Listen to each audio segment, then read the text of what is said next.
Bonjour, c'est Baptiste. Alors, 3 choses à savoir avant d'aller à Lisbonne. Alors, Lisbonne, c'est une super ville. C'est pas très loin de la France. Et c'est vraiment une ville très très agréable. Alors, dernièrement, j'ai fait une vidéo sur Barcelone. Lisbonne, c'est pas du tout pareil. Même si c'est dans le même coin, même si on n'est pas très très loin finalement. Il faut juste traverser l'Espagne, mais Lisbonne, c'est une ville qui est située sur l'Atlantique, alors Barcelone, c'est une ville qui est sur la Méditerranée. Donc rien à voir. Niveau ambiance, etc., ça n'a pas grand chose à voir. Donc Lisbonne, 3 choses à savoir avant d'y aller. Déjà, il faut bien choisir sa période. Si vous y allez à partir du mois de novembre, en tout cas moi j'y suis allé une semaine en novembre dernier, et il fait particulièrement pas terrible comme temps. Il fait à peu près le même temps qu'aujourd'hui à Lyon en octobre, vous voyez. Il fait grisaille comme ça, avec comme ça là. Et froid. Et froid quand c'est l'ombre. Sinon quand il y a du soleil, ça m'est arrivé, ça nous est arrivé d'être un jour j'avais le pull vert, enfin j'avais mis pull vert tout dessus, j'avais froid quoi. Et un deuxième jour on était en t-shirt quoi. C'est un peu ça. Donc c'est une très très chouette ville, mais il faut bien choisir sa période de l'année pour y aller. Deuxièmement, c'est une ville où il n'y a pas beaucoup de monde en fait. Il y a du monde, mais pas tant que ça. En tout cas au mois de novembre. Et c'est une ville qui est assez étendue, on va dire ça. Mais tout peut se faire par métro, mais il faut savoir que par exemple il y a des coins par exemple comme Belém où le coin où à l'opposé de l'autre côté du Tage, enfin à l'opposé c'est le quartier neuf de Lisbonne avec des infrastructures vraiment futuristes, avec là où il y a le grand pont Vasco de Gama qui fait 17 km de long. Et donc c'est assez spécial comme ville. Alors, il y a une astuce à savoir aussi, c'est que par exemple il y a le musée, le monastère des Hieronymites à Belém qui est gratuit le dimanche. Voilà, donc ça c'est bon à savoir. Et puis voilà, après ce qui est intéressant à visiter à Lisbonne, moi ce que je recommande, c'est bien sûr c'est Lisbonne en elle-même, c'est-à-dire on voit cette ville avec ses petits trottoirs, plein de petits carreaux. Enfin, les trottoirs c'est pas du béton, c'est pas du goudron, c'est des petites pierres les unes collées aux autres. Ça a dû leur prendre un temps fou pour faire ça. Et ça, il y a tout le quartier de Belém qui est un peu ce qui fait venir les gens, je suppose, à Lisbonne entre autres. Il y a le monument des découvertes, vous pouvez monter dedans. Il y a la tour de Belém, et entre les deux, ça fait un triangle en fait. Et entre les deux, il y a plus ou moins entre les deux, il y a le monastère des Hieronymites. Et quand on est dans ce quartier-là, quelque chose à pas négliger, c'est qu'il y a 2 petits restos qui sont pas mal. Le premier c'est un petit resto qui s'appelle Pao Kera Kera, ou Kera Kera Pao, enfin bon, ouais. Et qui est à côté du monastère des Hieronymites, dans la rue lorsque l'on remonte et qu'on se redirige vers le centre de Lisbonne, lorsque l'on suit la voie du tramway. Et là ils font des petits repas qui sont bien sympathiques. Et lorsque l'on remonte encore un peu plus, là on tombe sur les galettes, les petits biscuits, les pastillas de nata de Lisbonne. C'est là où c'est les originales qui sont à cet endroit-là. C'est vraiment une recette qui est née dans ce quartier-là. Et c'est eux, je crois, les premiers à faire ce genre de petits gâteaux. Et donc ça vaut le coup. Si vous y allez et que par exemple, moi je sais que j'y étais allé au mois de novembre et que je m'étais tapé 10 km à pied de mon hôtel pour y aller jusque là-bas. Et arrivé là-bas, j'avais une faim de loup, je me suis mis là-bas, ensuite j'ai enchaîné chez Pastillas di Nata. Et ça réchauffe, c'est revigorant. C'était super. Donc tout ça, c'est un super coin. Ensuite, la deuxième chose que je conseille à Lisbonne, c'est de faire un tour bien sûr dans le tramway 28.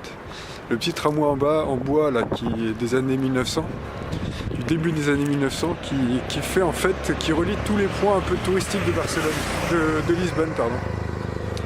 Et donc c'est plutôt sympathique aussi. Il faut se trouver une bonne place près d'une fenêtre, et puis voilà.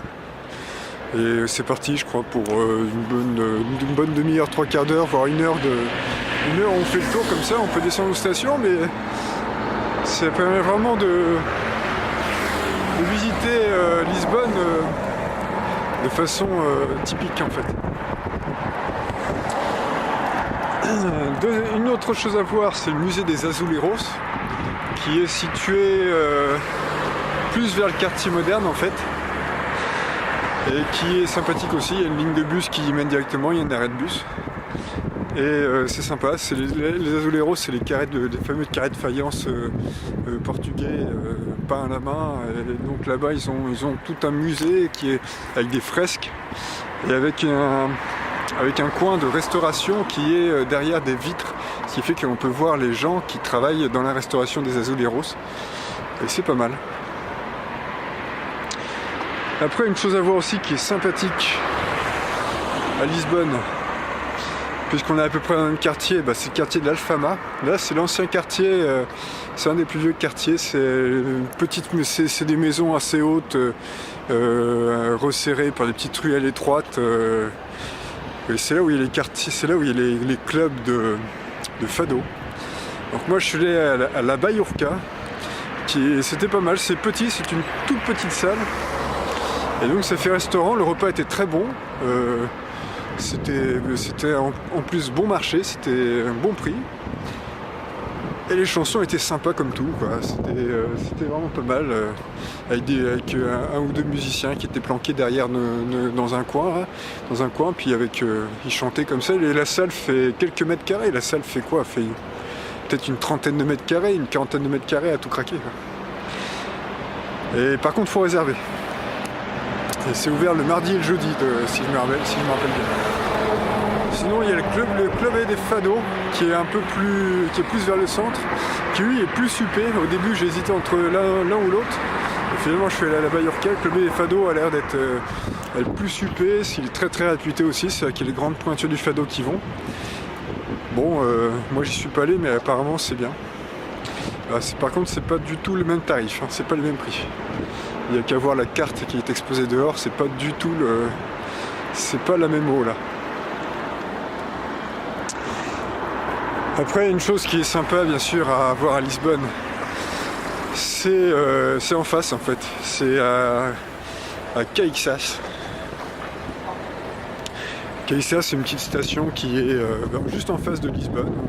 On la voit très bien Lisbonne, il suffit de traverser le Tage. Et donc il suffit de prendre une navette fluviale qui vous emmène là-bas. Et de là, l'intérêt de cet endroit-là, c'est d'une part, il y a un vieux navire pirate. Si vous avez l'occasion d'aller le voir, il est dans le port. Et d'autre part, la grande festivité du coin, c'est le Christ Rei, le Christ roi, qui est une réplique de celui qui est à Rio. Qui fait quelques dizaines de mètres de haut, qui est très très haut, et en haut duquel vous pouvez monter. Et là, vous avez la vue de Lisbonne, la vue imprenable de Lisbonne sur tout Lisbonne qui s'étale le long du Tage. Donc c'est vraiment très très joli. Et puis voilà. Après, moi, ce que je conseille de voir à Lisbonne aussi, c'est de le faire. Ce que je conseille de faire, c'est surtout de le faire à pied en fait. Parce que même si c'est une ville tout est relié à peu près par métro, par tramway, alors le quartier de Belém est un peu plus dur d'accès, c'est vrai, parce qu'il n'y a qu'un tramway qui y va, et c'est un peu plus dur d'accès. C'est vrai que ça fait comme une branche, le quartier de Belém, c'est comme si c'était la branche d'un arbre en fait. C'est assez spécial. Et donc pour y aller, il n'y a pas 36 façons. Mais oui, c'est de visiter Lisbonne à pied. Comme toutes les villes d'ailleurs, hein. C'est-à-dire qu'au lieu de faire du métro, c'est d'arrêter de prendre les stations de métro et puis d'y aller à pied, même si on traverse des endroits. Si par exemple du point A au point B ça nous fait traverser pas mal, C'est agréable bien sûr si vous pouvez marcher, bien sûr, hein, si vous êtes en bonne condition. C'est agréable de le faire à pied parce que c'est là qu'on se rend compte un peu de ce que c'est que cette ville-là. Moi je sais que mon hôtel était dans un endroit qui était assez moderne, qui était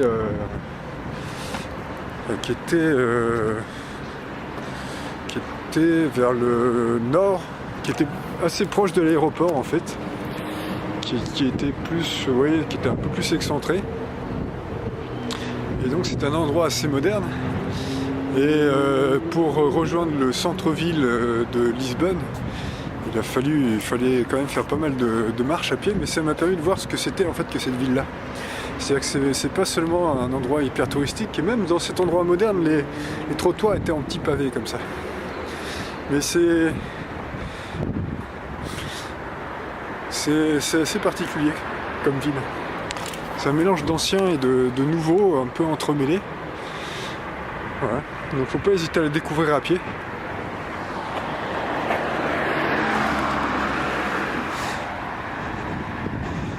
Bon, bien sûr à Lisbonne il y a plein de choses à voir. Il y a la gare du Rocio qui est superbe. Il y a des restaurants un peu partout. Il y a les... Bon, c'est une super ville. Il y a le château bien sûr à visiter qui surplombe Lisbonne, le château Saint-Georges qui est en haut de l'Alfama. Superbe. Et après, une grosse chose à ne pas louper quand on va là-bas, c'est d'aller à Sintra en fait. Parce que Sintra en fait c'est à 30 ou 40 km de Lisbonne. C'est lorsque l'on remonte un peu. Et il suffit de prendre un train à la gare du Rocio justement pendant ça met une quarantaine de minutes. Et là on arrive dans un endroit où il y a des multiples châteaux. Les plus vieux dont certains, celui de Sintra était le plus vieux du Portugal. Et c'est vraiment, ça mérite d'y passer une bonne journée là-bas. C'est vraiment un super endroit, c'est dans la forêt en plus. Ça fait faire un peu de nature dans votre séjour lisboète. Et c'est vraiment très très sympa. Donc voilà, il faut pas oublier de se mettre une petite journée là-bas. Et en plus, vous pourrez en ramener des petites pâtisseries spéciales, les queiradas de là-bas. Voilà, et c'est tout pour aujourd'hui. Merci d'avoir suivi la vidéo, je vous dis à bientôt. Allez voir sur Facebook la photo du jour si vous voulez. Allez voir abonnez-vous si vous souhaitez. Et une bonne journée. Salut!